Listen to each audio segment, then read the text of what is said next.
John Meyers now joined by Brian Brozeski, the head coach of the Norwin Knights girls basketball team, and a terrific regular season for Norwin. 19-3 overall, including 9-1 in Class 6A Section 1. Brian, I know that you've made a very rigorous non-section schedule. Obviously, you play some good teams in your section as well. You loaded up. By and large, it looked like your team responded. How did you evaluate the regular season? Yeah, with the regular season, we're pretty satisfied with how we ended up. We hit a little bit of a stumbling block there towards like the third quarter-ish of the season. I really like the way the girls responded to some of the adversity we faced with dropping a game to Upper St. Clair and North Allegheny. But, they got back to it and were able to finish out the season on a positive note, playing good basketball. And we're hoping that carries over and propels us to a good playoff run. I'm not sure if you did it on purpose or not, but you went against just about every reigning WPIAL champion this season, and you fared very well against them. How are those challenging tests early in the season or even at the midway point of the season going to pay dividends now late in the season? I think they did a nice job of helping us identify areas of improvement that, were on our radar, but definitely in those games, whether you come out on the winning side or even on the losses, you have a chance to identify, what you needed to improve upon. So that way you can be successful in the playoff, and by playing those high caliber playoff teams, that actually, expedited the procedure for us. There was things that we thought we were seeing in practice, but definitely when we put it at game speed against those opponents, it definitely helped us, put it on film that, that's an area that we definitely need to improve upon if we want to be successful in the postseason. I think both a blessing and a curse of having such great, consistent success that your team has had is that oftentimes the regular season secondary, and you're going to be judged by your postseason success. When I talked to you even before the season, you said we need to peak at the right time. Do you feel right now your team is peaking at the right time? You know what? In comparison to some years past, I'm really satisfied with the way the girls that are still hungry at practice and the way that they're attacking, getting ready for the off season. Or I shouldn't say the off season, but get ready for the postseason. And so, right now, I feel like we are playing our best basketball, and it's going to be a significant layoff, but that's a layoff for everyone. It can't be an excuse. We got to just make sure we stay hungry and work hard and make sure that our next game is our best game. 5-game winning streak heading into the playoffs, including the last 4 victories, holding your opponents under 30 points. The defense has been so great all season. What has made it so special? Honestly, their buy-in factor. It's not a magic recipe. It's the fact that they buy into the fact that they want to be known as a defensive team and a rebounding team. And I appreciate that because, we talk about it and, coach can say it only so many times, but, anytime you step on the court, you're not sure how you're going to shoot the ball and you're going to have off nights, but how you defend and how you rebound, that's got to be consistent. So we appreciate as a coaching staff, the fact that they've taken that to heart. And they've been doing a nice job of making sure that the game mentality starts with a defensive mentality.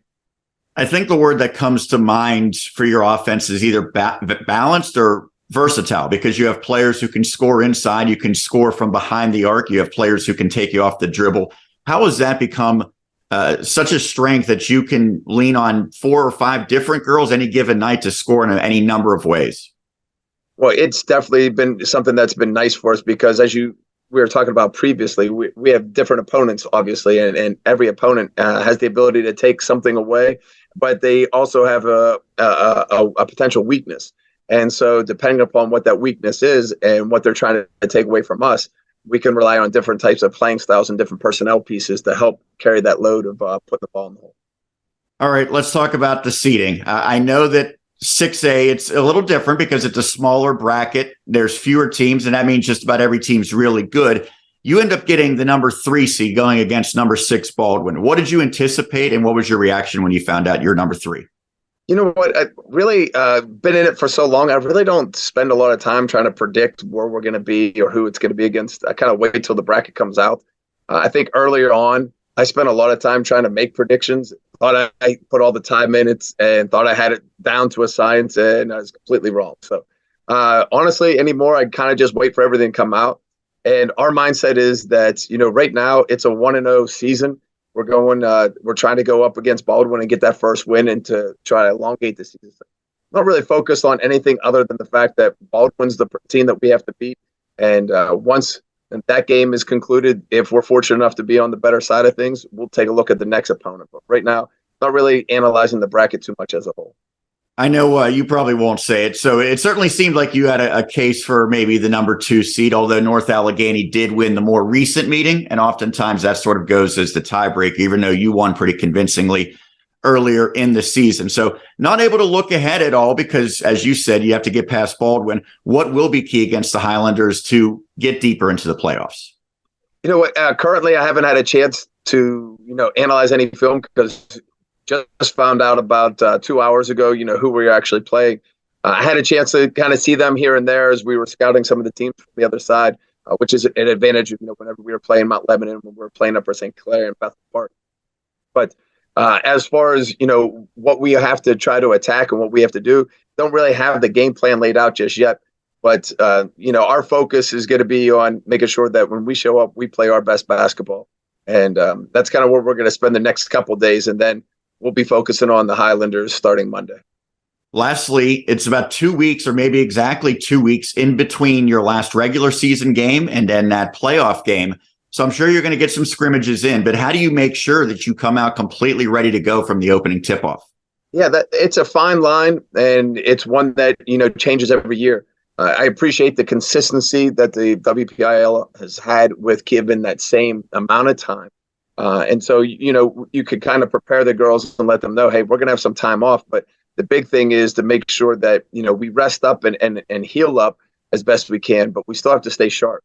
And so there's that, that judgment call of how hard do we push them when we do practice and how much, physicality do we bring to the practices and how much should we rely on rest. So it's something that we try to keep an open dialogue with the players, make sure that they're honest with us.